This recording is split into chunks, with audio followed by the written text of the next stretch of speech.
Ok, une petite capsule sur la loi normale, et en particulier les lois dérivées. Donc, quand on commencera à travailler sur les estimateurs, on verra beaucoup de lois normales apparaître. Encore une fois, je vous ai déjà dit, la loi normale apparaît naturellement à cause du théorème central limite. Mais on verra qu'il y a d'autres choses qui sont intéressantes, en particulier la loi du qui 2, la loi de Student, la loi de Fisher. Donc, voilà, je vais revenir un tout petit peu sur ces grandes lois classiques, essentiellement parce que j'en aurai besoin par la suite. Et c'est ce que j'appelle donc les lois dérivées des lois normales. Donc la loi normale, elle est connue depuis plus de 2 siècles. Hein. Ça avait été introduit par Legendre et par Gauss, euh, comme étant une loi des erreurs. D'accord. Donc c'est quelque chose qui est important, je pense, pour comprendre ce qu'on fera éventuellement dans les modèles de prévision à la toute fin, quand on fera des régressions linéaires, par exemple. On supposera que les résidus sont normaux. Voilà. Donc ça, c'est quelque chose d'assez classique où on dit on a un modèle et on a des erreurs autour de ce modèle, et ces erreurs suivent des lois normales. Voilà. Donc les lois normales sont des choses qui sont très utiles comme erreur de mesure, en fait, dans quasiment toutes les sciences. Alors, ça s'est aussi beaucoup imposé en sciences humaines, essentiellement avec tous les travaux de Quetelet, de Galton, sur le fait que quand on regarde pas mal de distributions humaines, disons de caractéristiques humaines, on voit apparaître des lois normales. Okay.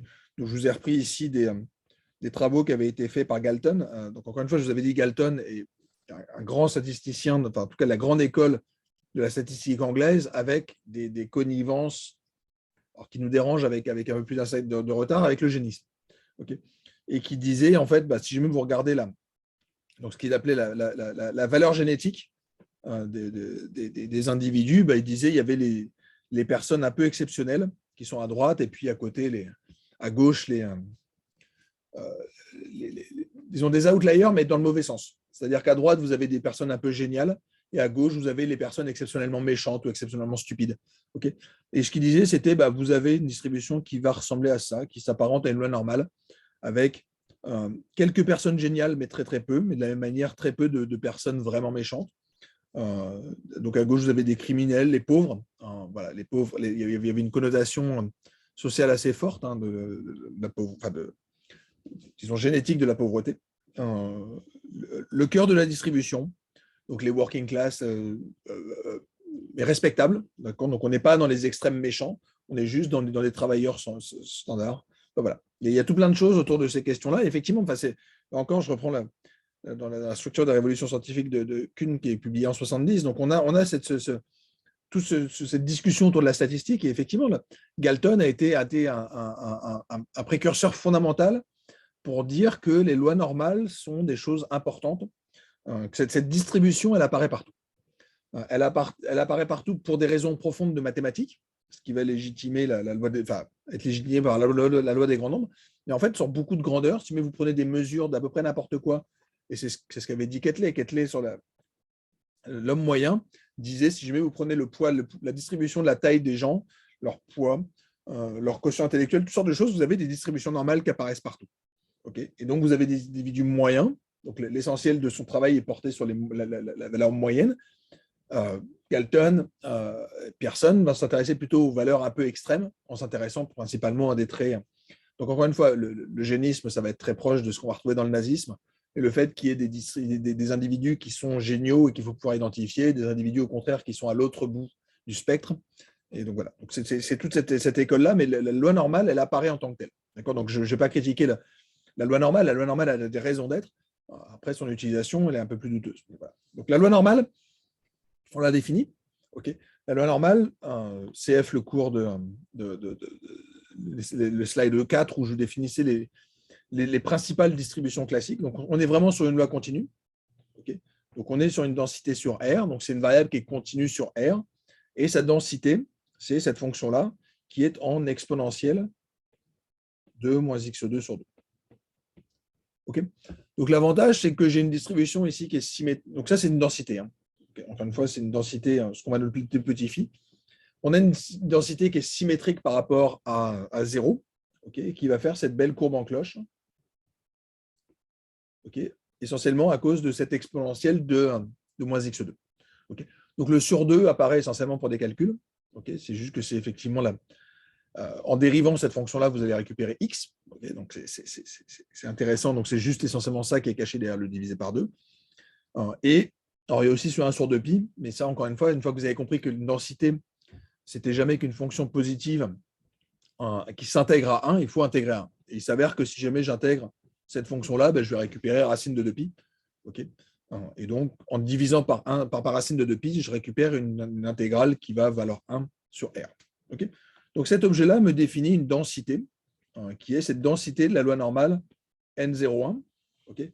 Donc, ça, j'avais défini par la suite dans le cours. Pourquoi est-ce qu'on l'appelait N01 ? C'est essentiellement à cause de la propriété suivante, qui est de dire l'espérance de x vaut 0 et la variance de x vaut 1. Okay. Donc, ça, c'est ce qu'on va utiliser par la suite. Alors, accessoirement, la standard deviation vaut 1. Okay. Donc, on a cette loi N01. D'accord. Donc, avec cette caractérisation en termes de loi exponentielle, okay, donc, qui avait été introduite par à la fois Legendre, mais aussi par Gauss. Et donc, on va lui donner le nom de loi gaussienne, essentiellement parce que Gauss l'avait beaucoup utilisé pour modéliser des erreurs de mesure. Donc, petit point, donc je vous avais dit, cette loi, elle a une densité qui est simple, mais sa fonction d'impartition et sa fonction quantile sont compliquées. Okay. Ça se tabule. Donc, c'était les tables que je vous avais dit. On avait travaillé un petit peu là-dessus. Comment récupérer les quantiles classiques de loi normale. La fonction d'impartition, elle s'écrit comme ça. Donc, c'est jamais que l'intégrale de ma densité de moins l'infini à z de phi de t dt. Okay. Donc, on récupère bien cette chose-là. Donc, je vais aller jusqu'à z pour récupérer mon grand phi de z. Okay.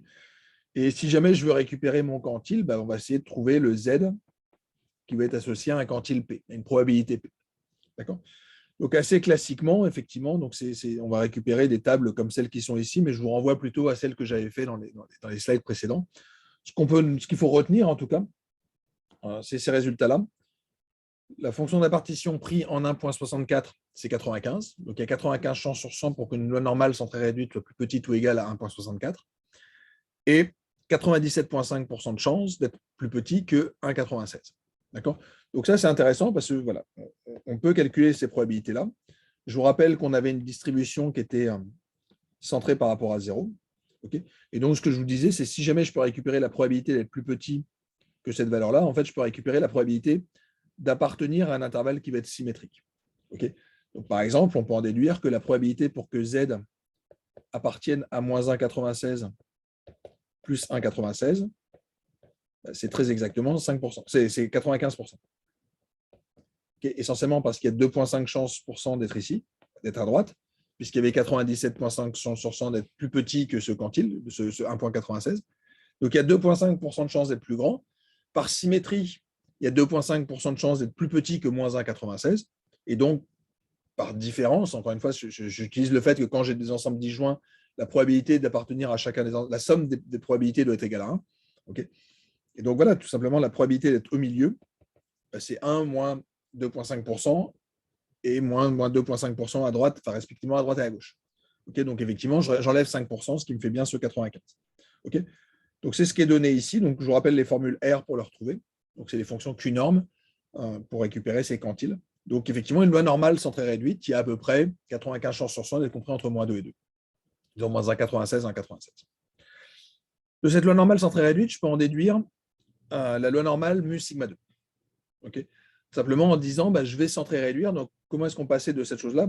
On passait de x à x moins mu divisé par sigma. Okay. Donc, on voit apparaître cette chose-là ici. J'ai mon 2, j'ai mon 1,5. Il y a juste une petite subtilité qui est que pour intégrer à 1, il va falloir rajouter le sigma ici, essentiellement juste pour récupérer que l'intégrale sur R de f de x dx doit être égale à 1. Okay. Et donc, on récupère le petit schéma qui est en dessous qui vous dit, déjà une loi normale, c'est centré par rapport à mu. Donc ici, c'est la valeur moyenne, mais on a aussi cette symétrie par rapport à mu. Et on a à peu près, alors encore une fois, j'arrondis énormément, mais juste pour raconter mes histoires, il y a à peu près une chance sur 3 d'être compris entre mu et mu plus sigma. Une chance sur 3 d'être compris entre mu moins sigma et mu. Okay.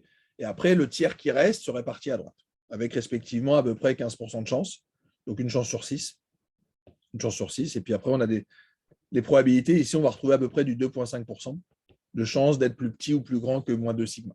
Okay. Donc, on va retrouver ces choses-là qui vous disent il y a à peu près 2 tiers de chance d'être compris entre mu plus ou moins sigma. Et il y a à peu près 95 chances sur 100 d'être compris entre plus ou moins 2 sigma. Okay, donc, on retrouve les choses classiques qu'on avait déjà vues sur les lois normales. Alors, petit exercice, pour ceux qui s'ennuient, et l'histoire de bien certain que vous avez compris ce que c'était que les lois normales. Donc, ici, je vous ai tracé 3 lois normales, respectivement N01, 0, 1 et 0,5 et 3, 1. OK. Donc, je vous laisse réfléchir 2 secondes, sinon vous faites pause et je donne la solution juste après. Donc, comment est-ce qu'on fait pour les reconnaître? Donc, déjà, on voit qu'il y a des lois qui sont ici, symétriques par rapport à 0. Okay. Donc, visiblement, la courbe verte et la courbe rouge sont des lois N01. N0 quelque chose. Okay. Donc là, je le vois par rapport à ma symétrie. Où est-ce que je me situe? Donc, normalement, je suis symétrique par rapport à mu. Okay. Ici, je serai plutôt symétrique par rapport à 3. Donc, manifestement, cette courbe-là, ce sera plutôt notre 3,1. OK. Donc, la valeur de mu, je la repère en voyant l'endroit où en fait j'ai un mode, ce qu'on appelle un mode, c'est-à-dire un maximum de ma densité. Okay. J'aime pas parler des modes parce que ça n'a pas grand intérêt. Il s'avère qu'ici, pour les lois symétriques, ça a une interprétation assez forte. Donc voilà, donc je récupère la moyenne tout simplement en regardant où est ma bosse, tout simplement. Donc on est centré sur la bosse, sur le mu. Et ensuite, j'ai ma dispersion. Donc ce qu'il faut bien comprendre, c'est que la courbe verte, elle est dispersée comme ça, la courbe rouge, elle est dispersée comme ça. Quand je suis dispersé de manière plus petite, ça veut dire que mon sigma est plus petit. Okay, donc ici, c'est sigma qui était petit. Ici, c'est sigma qui est grand. Comme j'ai 2 choix, ça veut dire en gros, ici, ça vaut 0,5. Et ici, ça vaut 1. Okay. Et effectivement, on voit que les deux ont la même hauteur. Mais ça, on l'a automatiquement. Parce que je reviens un tout petit peu en arrière, je vous rappelle. Si jamais vous vous placez en x égale mu, cette fonction-là, elle vaudra 0. D'accord. Donc ici, l'exponentielle de 0, ça vaut 1. Donc ici, ça disparaît. Et donc, on récupère quelque chose qui est en 1 sur sigma racine de 2pi. Okay. Donc, ce qu'on observe, c'est que quand vous êtes au maximum, c'est-à-dire en x égale mu, je vous le refais tranquillement, mais la hauteur que vous allez obtenir ici, la hauteur qui est là, c'est très précisément 1 sur sigma racine de 2pi. Okay. Donc, effectivement, plus sigma va être petit, comme il est au dénominateur, plus cette valeur-là va être grande. Donc, effectivement, ici, on est dans un cas où sigma est 2 fois plus grand. Okay. Donc, effectivement, on est bien sur du sigma égale 0,5 pour la courbe verte et sigma égale 1 pour la courbe orange. On est sur un sigma qui est 2 fois plus petit puisque la hauteur est 2 fois plus haute. Okay. Donc, tout a du sens. Hein. Encore une fois, je n'invente rien dans mes calculs. On peut tout légitimer en faisant un tout petit peu de calcul. Et donc, on récupère comme ça nos 3 lois. Donc, souvenez-vous juste que la moyenne vous donne un paramètre de localisation. Où est-ce que vous êtes à peu près distribué? Quel est votre pic, quelque part, de votre distribution, puisqu'on est sur une loi symétrique. Okay. Sinon, le pic ne vous donne pas exactement la moyenne, mais peu importe. Et la dispersion, c'est la variabilité autour de ce pic. Okay. Donc, plus vous avez une dispersion importante, plus l'écart type va être important.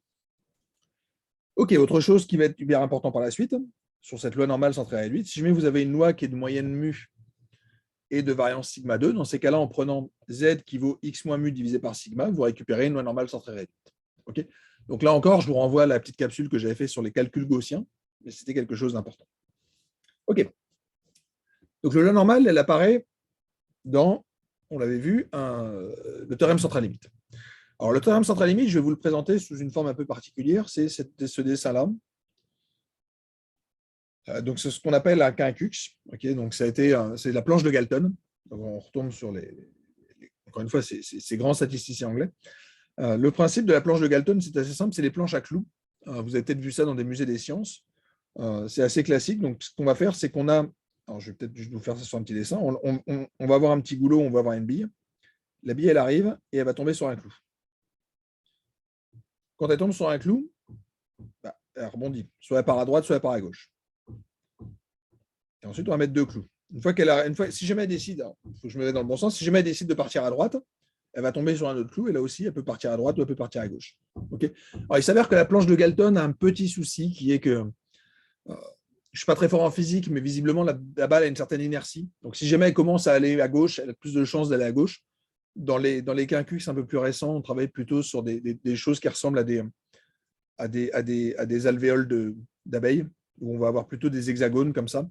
Et donc, on va tracer des choses qui ressemblent à ça.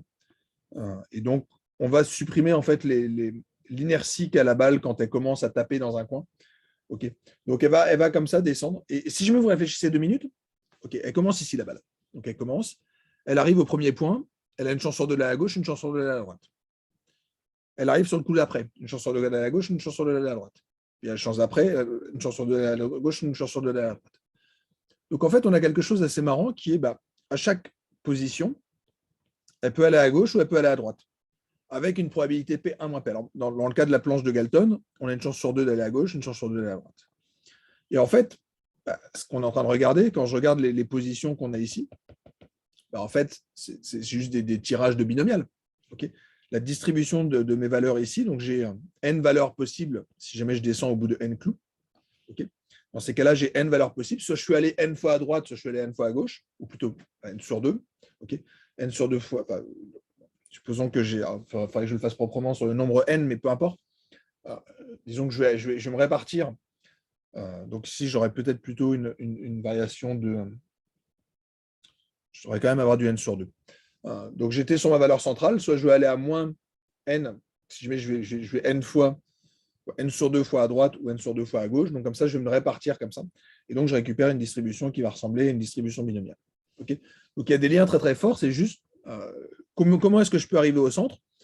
J'ai plus de solutions pour aller à gauche, d'aller au centre que d'aller tout à gauche. Pour aller tout à gauche, c'est, je le schématise, aller à gauche, c'est très très rare, dans le sens où il faut déjà que je sois allé à gauche, puis encore à gauche, puis à gauche, puis à gauche, puis à gauche, puis à gauche, puis à gauche. À chaque fois, je vais à gauche. Donc en gros, j'ai 1 sur 2 puissance n. Okay, aller au centre, c'est facile. Aller au centre, je peux faire gauche, droite, gauche, droite, gauche, droite, gauche, droite, gauche, droite, gauche, droite, gauche, droite. Hop, j'arrive au centre. Et je peux faire droite, gauche, droite, gauche, droite, gauche, droite, gauche. Puis je peux faire droite, droite, droite, droite, gauche, gauche, gauche, gauche. Donc il y a pas mal de solutions pour en fait revenir à ce point de départ. Et donc, on va retrouver ces nombres de triangles de Pascal. Donc, c'est cette manière de choisir K passage à gauche parmi n. Okay, et donc, si jamais c'est ça, c'est maximal dès lors que K est égal à n sur 2. Okay, donc, on retrouve une distribution qui, en fait, se retrouve être cette distribution-là, qui est qu'il y a peu de chances d'arriver par ici. Donc, tout simplement parce qu'il a fallu, on avait une chance sur 2 à chaque fois. Okay, les probabilités vont être les mêmes, dans le sens où P puissance K, 1 moins P puissance N moins K, si jamais P vaut 1,5, cette chose-là, elle est la même pour tout le monde. Donc, ce qu'on voit apparaître, en fait, ce truc-là, c'est tout simplement la distribution de ces coefficients-là, qui suit cette belle courbe gaussienne, en fait. Et donc, ça revient à ce que je vous racontais dans les slides précédents, cette chose-là et cette approximation avec la loi normale. D'accord ? Mais oublions la loi normale un instant. Si jamais vous allez jouer dans ce genre dans les musées des sciences, vous allez avoir cette planche-là, et effectivement, la distribution des billes en bas, elle suit une belle loi normale. Okay, donc, la preuve théorique, elle est dans les slides numéro 4. Mais voilà, vous pouvez vous en convaincre en tout cas qu'il y a plus de chances d'arriver au milieu que d'arriver sur les bords. Donc, on a une belle courbe en cloche et c'est relativement pertinent. Okay, donc, la loi normale, elle est logique parce que c'est une loi qui apparaît classiquement dès lors que vous moyennez des événements. Okay, donc, plus je vais mettre de clous, plus il y a des chances pour que je ressemble à une belle loi normale. Okay, c'est ça que ça nous raconte. Donc, ça, c'est ce qui se formalise sur l'histoire de théorème central limite. Alors, je ne vous fais pas la preuve du théorème. Le théorème, il est là. Le théorème vous dit, si jamais vous avez des variables qui sont indépendantes et de même loi, si jamais elles ont pour moyenne mu et pour variance sigma 2, alors dans ces cas-là, la moyenne va se comporter comme une loi normale à condition de la normaliser correctement, c'est-à-dire la racine carrée de n de la moyenne centrée va suivre une loi normale centrée de variance sigma 2. Okay, ça, c'est le théorème central limite. Et c'est ma planche de Galton, formellement, d'accord ? Dans le sens où les xi, c'était des binomiales. Ici, ce que je vous dis, c'est en fait, c'est beaucoup plus général que la planche de Galton. Je peux avoir n'importe quelle distribution sur mes xi. Okay, donc, c'est exactement ce qu'on était en train de faire avec la planche de Galton. Pourquoi est-ce que ça marche ? Alors, c'est une propriété mathématique un petit peu forte. En fait, c'est des histoires de théorème de points fixes et qui consiste à dire que quand je fais des moyennes, si jamais je veux récupérer des moyennes, il faut que la distribution limite que je puisse avoir, c'est une distribution qui soit stable par addition. Il s'avère que la moyenne, la somme de deux lois normales, ça reste une loi normale. Okay, donc, ce n'est pas complètement surprenant de tomber sur des lois normales. Les lois normales sont stables par addition. Donc, si jamais vous sommez des lois normales indépendantes, vous restez sur des lois normales. Et c'est en gros le théorème qui est caché derrière c'est la propriété qui est cachée derrière ce théorème. Okay, donc, je n'irai pas beaucoup plus loin sur ce résultat. Hein. Ça se comprend avec les graphiques qui sont les deux graphiques que j'avais utilisés pour les simulations. Si jamais je ne norme pas, C'est-à-dire que si jamais je me contente de travailler sur xn-mu, alors on va avoir une convergence vers 0. Okay. Donc, on a effectivement cette convergence ici qui va être on va être de plus en plus proche de 0. Okay. Et c'est effectivement le fait que cette grandeur-là tend vers 0, quand n tend vers l'infini. C'est juste que quand je multiplie par ce racine de n, ce qu'on appelle la vitesse de convergence, dans ces cas-là, je vais récupérer une distribution qui en fait est une distribution sur R, mais en fait, cette distribution, c'est une belle courbe gaussienne ici. Donc en fait, si jamais j'avais fait mon histogramme ici, on verrait apparaître une belle loi normale. Okay.